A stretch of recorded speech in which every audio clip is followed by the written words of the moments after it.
Warning!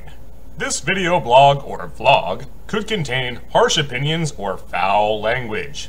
If you do not appreciate said content or material, well, you could just fuck right off.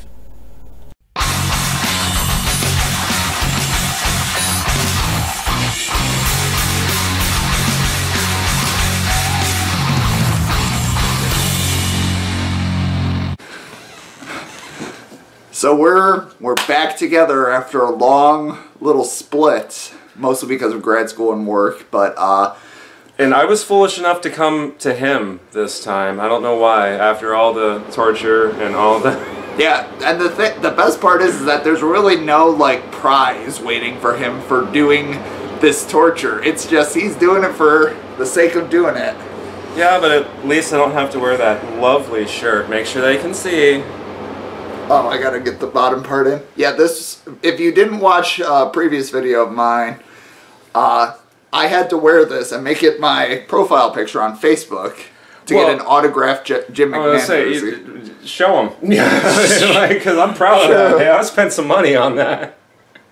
Yeah. No, it was, despite all the harassing and all the gags and all the whatnot, he is actually a good friend, and... So for Christmas last year, I bought him an autographed Jim McMahon jersey. So I'm going to, you may have guessed this. He doesn't know what we're doing, but you might have guessed it's going to be a book. It's I think these books are 30 pages long each. And I'm going to give you a choice on which one you want to read. Okay. Out of 4 options. They're on my phone. So don't say anything. Don't pick until I've read the titles, okay? We have Domald Tromp pounded in the butt by his fabricated wiretapping scandal made up to redirect focus away from his seemingly endless unethical connections to Russia, or Domald Tromp Jr. slammed in the butt by his secret Russian meetings and the grossly incompetent cover-up shortly thereafter, or slammed in the butt by Domald Trump's attempts to avoid accusations of plagiarism by removing all facts or concrete plans from his Republican National Convention speech, or pounded in the butt by the handsome physical manifestation of Trump's Twitter ban that should have come years sooner, but fine, now that it's here, high five. Why is this so partisan? Why can't there be pounded in the butt by sleepy, creepy pedo Joe? Like... I mean, he might work on that next. This is all from the same author, Chuck Tingle, but I would not admit to having that last name ever. Oh, it's a pseudonym. It's not an actual name. So, which one would you like to read? Do you want me to read the title? I mean, they're all so preposterous because, like, they're literal. It's projection. Here, I'll let you look through it. The title. It's like, which do I feel like dealing with?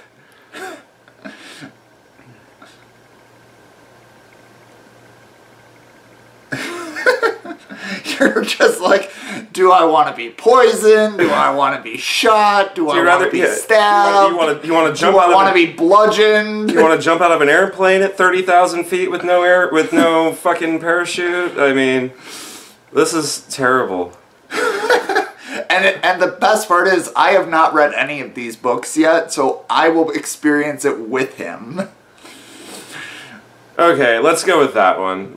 Okay, so we're gonna go with Slammed in the Butt by Domald Tromp's attempt to avoid accusations of plagiarism by removing all facts or concrete plans from his Republican National Convention speech.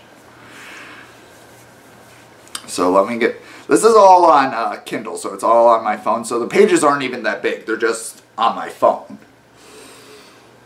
This is just... Why? You know what's really funny is I have an actual Kindle in the other room. So, hold on. Before we get started, I'm going to show them the cover of this. It's beautiful. Alright. Here you go, buddy. Enjoy. Reading, because that's my strong suit. I've been a speechwriter for a long time, and never before have I felt this kind of pressure to create something spectacular, something moving, and most importantly, something original. When I tell my friends this, they say that I'm putting way too much pressure on myself, and that it really doesn't matter because Domald Tromp, that's just a tongue twister in and of itself, Domald Tromp, could say anything and the conservative crowds would still be swooning over him in droves. That sounds familiar. I'll admit, they're not wrong. The man has been spouting off racist and sexist remarks any chance that he gets, and he literally threw a reporter out of a plane on the campaign trail earlier this year. Okay, you know what? Actually, I'm starting to think that maybe this is like a Poe. Like, he's basically just making fun of all the just ridiculous claims. Well, it was listed as erotica and satire. Right, but you have to ask yourself at one point, like, who is he satirizing? And now at this point, it seems almost like he's satirizing all the people that have TDS. But who knows? Okay, but hopefully that's... we'll see. We'll see. We're off to a great start. We're off to a great start. We're two fucking paragraphs in.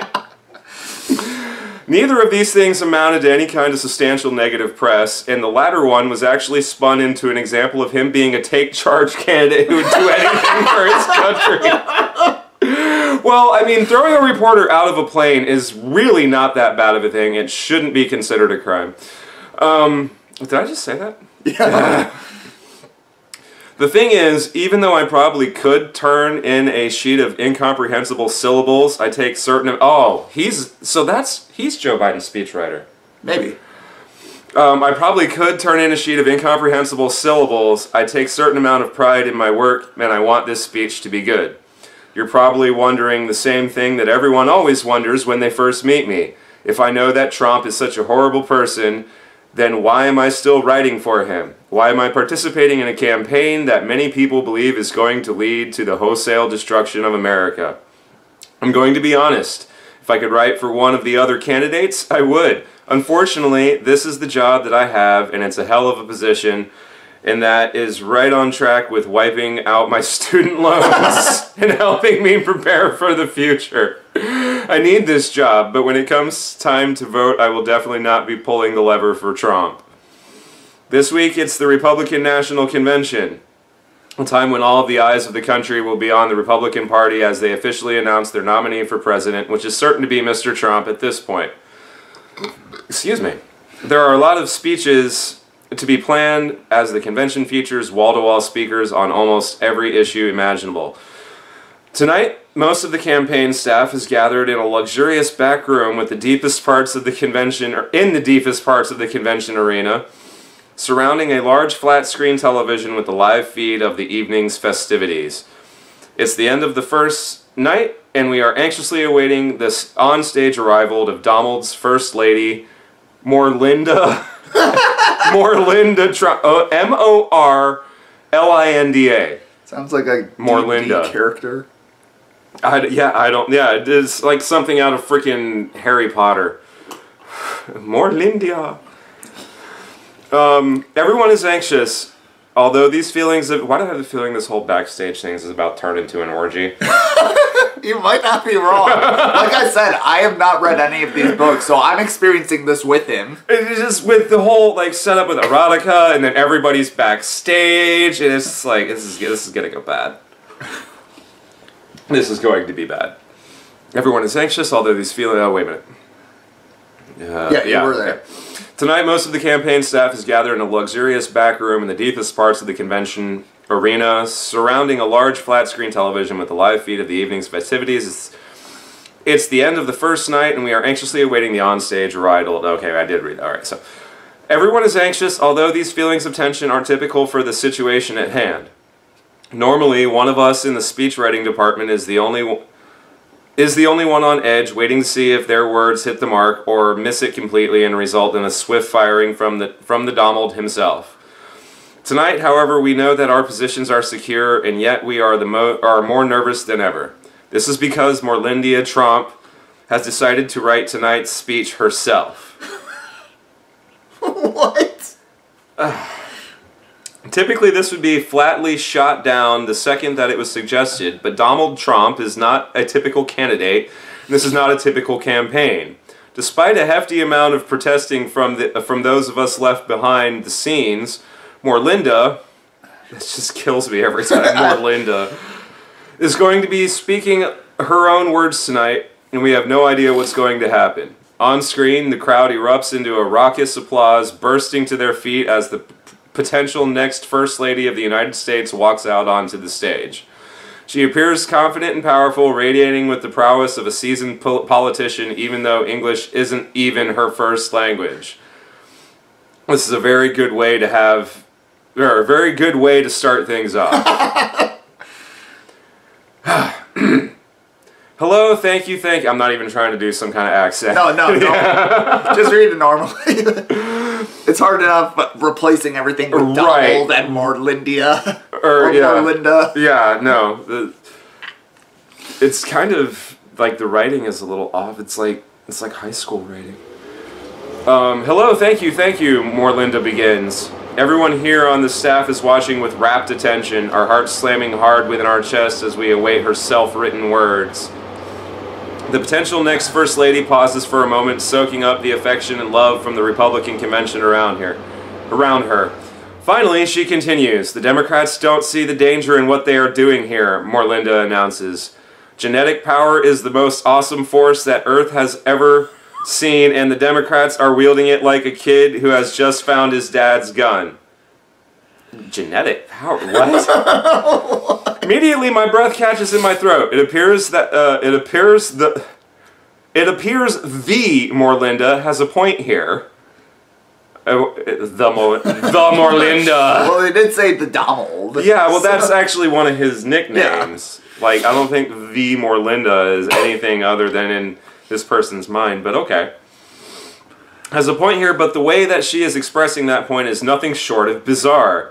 I have no idea where she could possibly be heading with this, and I bristle at the mentions of genetics and irresponsible gun use. I glance around the room and see that other members of the staff are getting nervous as well. I tell you the problem with the scientific power the Democrats are using, Morlinda says, throwing her hands in the air in a confident gesture. It didn't require any discipline to attain it. Oh my God, Jurassic Park.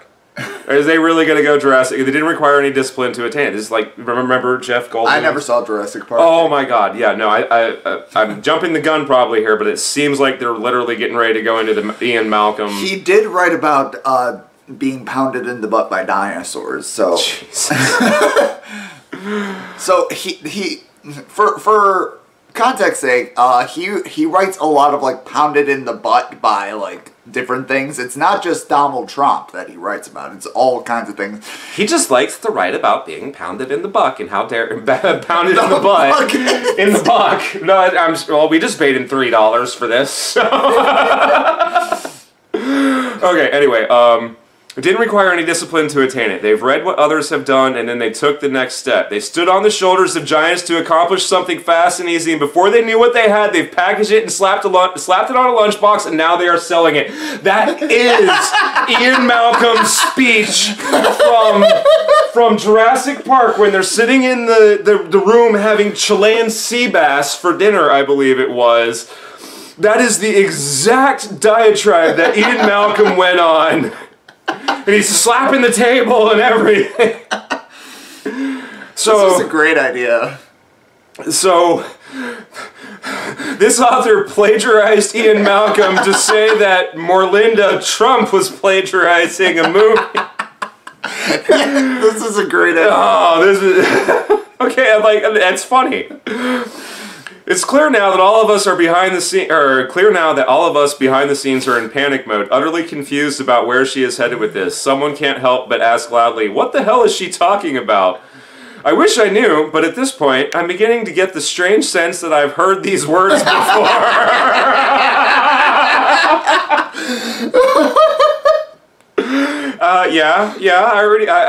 I called that one. But I had I had strange sense that I've had these words before. I have no idea where or when, but there is something utterly familiar about this rather bizarre diatribe. I just used that. I even used that exact word.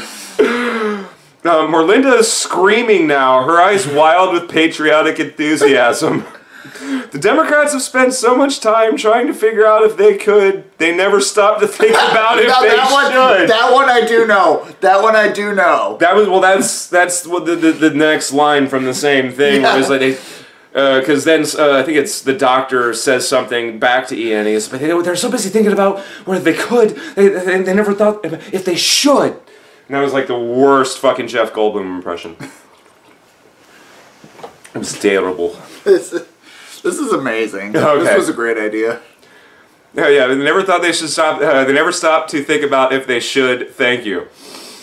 The crowd is on their feet now, cheering in a frantic standing ovation as Morlinda waves and turns away from the podium, seemingly confident in a job well done. I'm not as happy as she is. In fact, I'm downright horrified. Oh my God, I say aloud, suddenly realizing where I've heard those words, where I've heard all of these words before. Oh my fucking God. Oh, come on, it was weird, but it wasn't that bad, one of the other writers says to me, putting his hand on my shoulder. I shake my head. No, this is really bad. Do you realize what that was? I suddenly realize that I've got the attention of the entire room, the crew standing in complete silence as all eyes come to rest on me. Oh, they even changed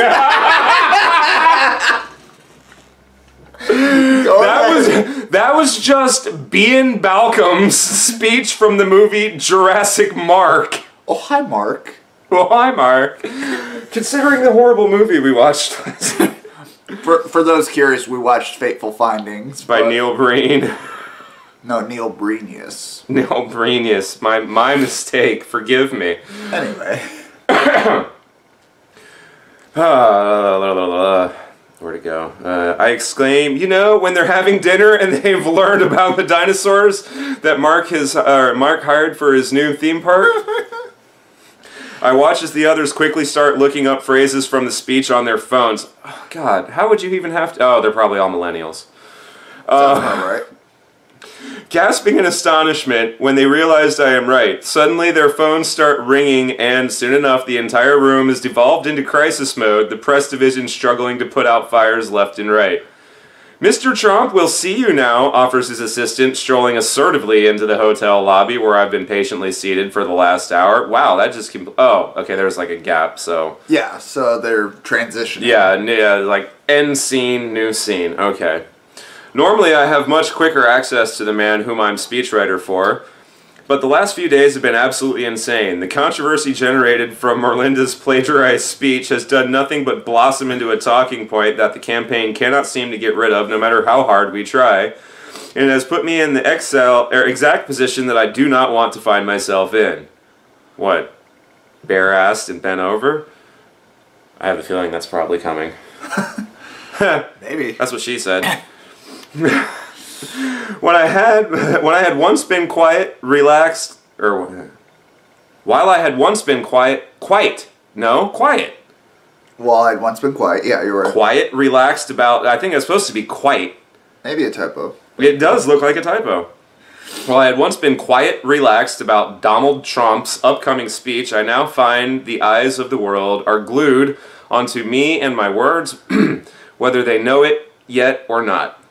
I stand up and I follow the assistant to the elevator where we soon ascend to the top floor penthouse of this beautiful hotel nestled right across the street from the convention arena. You know, Senator Ted Cobbs refused to endorse Trump at the convention last night. Oh, Ted Cruz? Yeah. Okay. I'm not sure what is gained from making the comment other than stressing me out even more, so I nod in response. This speech better be good, said the assistant continues. We finally reach the top floor of the elevator, and the elevator door slides open, revealing a massive boardroom covered in luxurious golden trappings. There is a long white marble table that runs down the length of the chamber, and at the end sits Tromp himself. Perper, have a seat, Mr. Tromp offers with the wave of his hand. He's so far away that I can barely see him, but I do as he asks, taking a seat in the lavish chair that's been positioned at the end. Do you like this table? I think this is just the best table. Tromp says, we had it brought in for this meeting. Yeah, it's nice, I assure him. There's an awkward moment of silence between us, and I wait for the rather intimidating candidate to continue. Finally, Tromp speaks. I'm sure you know that tonight is very important for us, he says. I just wanted to make sure you knew that after Morlinda's speech, we need something fresh and powerful. Now I know you're the best speechwriter out there, and I believe in you, Perper. Yeah, I'm not sure Just who. roll with it. Yeah, I think Perper is the speechwriter. well, yeah. I know. I'm pounded in the butt. I just keep trying to think of like who is that actually supposed to be. That's what catches me up, but probably no one. Yeah. Perper, I really do. Yes, I just wanted to get to the beginning of that sentence. Now, I know you're the best speechwriter out there, and I believe in you, Perper. I really do. But you've got to knock this one out of the park. Yes, sir, I think I've got something really good cooked up, I tell him. Good? Tromp asks. I'm sorry, I correct myself. Great. That's more like it, says Tromp. I've got the speech right here, I tell him, holding up a manila folder. I start to stand so that I can walk over and hand it to him, but Tromp stops me in my tracks. Just leave it there when you go, says the candidate. Okay, I reply, trying my best not to be awkward during the extremely awkward exchange. And extremely awkward is in italics, like trying not to be awkward during this extremely awkward exchange. There's nothing weird in it, is there? Asks Tromp. Anything that the Democrats can pick apart and turn into a viral sensation? I don't think so, I tell him. I mean, no, sir. Good, good, offers Tromp. What about facts? Are there any of those? Facts, I question? You don't want facts? Domald sighs loudly. Listen, we've got a lot of accusations of plagiarism flying around lately. The campaign has decided that it's not a good idea to have any concrete plans or facts in this speech, as that could appear to be lifted from somewhere else. Really, we need the whole thing to be just completely empty on the inside. Like Joe. I mean, you're not wrong. Right? I only make these digs because I'm confident that they're true. For the record, I don't like Joe or Trump. Or sorry, Trump. Trump. Yeah, we're not talking about Trump. We're talking about Trump. We're not talking about Donald Trump. We're talking about Domald Tromp. Domald Tromp. I don't like... They need like a pseudonym for like Biden. Maybe like Biden. Bitten. Mo Biden. I don't know. I don't know. It's probably not going to come up since this is obviously... Fluff? I question. Oh god, that just sounds weirdly out of context. Feel good stuff. Knowing where this is probably going, Domald clarifies. Basically, just throw together a bunch of words that seem patriotic arranged in a way that barely makes any sense so that you can really pin down what I'm trying to say. Maybe try adding a believe me after a bunch of lines. Or maybe it's not a joke. Or, come on, man. Oh, wait, wrong guy. Maybe try adding believe me after a bunch of lines, something like that, just to bulk it up a bit. I'm trying to go for the longest convention speech of all time to assert my dominance. I don't know what to tell you, I stammer. There are facts and plans in the speech that I wrote, at least as much as I could gather. I stopped there, not wanting to admit how hard of a time I'd had trying to come up with any sort of concrete message from the campaign regardless. That's no good, Domald says. The businessman reaches over and presses a button on his desk intercom. What's that word? Robaba? Robaba.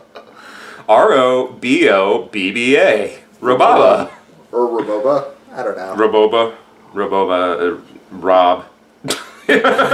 Roboba. He barks, get in here with some coffee for Perper. He needs to rewrite this speech and remove anything that makes sense. Right away. Are we talking about Biden or Trump? That's the wonderful gray area with this. I know, is all this could just so easily be transferred over. Like, neither one of them make a lot of sense, so it could really go either way. True international pressure. Right away, sir, comes the voice on the other end.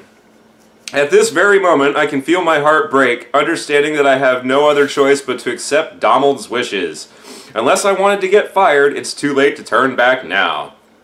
Okay, another paragraph. So right, another scene break or whatever. It's late when the knot comes hard against my... That's not an accident! There's no way that's an accident. It's late when the knot comes hard against my hotel room door. I was fast asleep, finally succumbing to the warm embrace of my bed after tossing and turning for hours. Sure, the speech had gone over well with the people at the convention, but as someone with the more critical outlook myself, I couldn't help feeling guilty about what I had done. There was absolutely nothing concrete put forward in the statement that had been read tonight, just an abstract pile of American imagery that will, hopefully, make little enough sense to avoid plagiarism accusation. Well, then don't plagiarize. Hello, I call out, looking over at my clock and seeing that it's midnight. I reach over and turn on the bedside lamp. Is this Purper Tunk's room? You see, now I'm just instantly trying to figure out what the name that's supposed to be. Anyway, calls a deep voice from the hallway outside. I'm not sure if I should answer, but finally my curiosity gets the best of me. Yeah, this is Purper, I reply. Who's asking? Your speech, the voice calls back. Oh no! Oh no! I know where this is going. I think I know where this is going too because of the title. He's having a nightmare that the speech has become a person and it's going to pound him in the butt. Wait, is this gonna get flagged? Probably. No. Because gay sex is totally fine on YouTube nowadays. Haven't you ever heard of Dick or Dildo? No. There's something perverse on YouTube that I know about and he doesn't? No, like seriously, no, there's a couple of guys, at least one channel that I know of, and this was brought to my attention by, I think it was a Steven Crowder video. There are these two guys, and I think they're actually male porn stars. Oh God. Where they sit this one of them, the bottom, I guess, for lack of better terminology, is sitting there and he's in front of the camera and he's like laying on his stomach and he's got a sheet covering everything from like the small of his back down, but it's only like this high. And there's another guy behind him putting things in his ass. Oh, no. Into the ass of the guy laying down, and the guy laying down has to guess whether it's a dildo or a dick. And so, anyway. The fact that he's aware of this concerns me, but we'll blame Steven Crowder because I watch his podcast when I'm at work. Anyway. Yeah. Your speech. Yeah, your speech. The voice calls back. This is the last response that I was expecting, and I find myself completely dumbfounded. What do you mean? I question. I'm your speech, the one that you wrote for Tromp, the voice continues. It's late, and I wasn't sure where to go. Oh no. I finally stand up and walk over to the door, pulling back the chain lock and then cracking it open. To my surprise, I find the physical manifestation of Domald Trump's Republican National Convention speech standing before me in all of this swirling, fear-mongering glory. Okay. Are we taking bets on what it looks like? Let's just read and see what it is. I'm curious. The speech is handsome as hell. Wow, you're just really getting off on your own work here. Well, he's about to be anyway. Or pounded by his own work. Right. Well, some people get off on being pounded, I guess. The speech is handsome as hell, and as the one who crafted him, I take quite a bit of pride in saying this. I'm not gay, but if I was, I can't deny that I'd probably find myself a little turned on by his midnight arrival. This is gonna get bad. Maybe we should... Hold on, we're at the 28-minute mark. Do we want to stop and make like a part 2 for this? Yeah, we might want to. For those who don't want to subject themselves yeah, just to like what's for those coming, who don't want to see what's coming or just is turning off the video in horror. then close your eyes and you won't see it coming. Oh, man. What have I done? You started this. I know. We'll be back. Hey, did you get all that, man? Douche.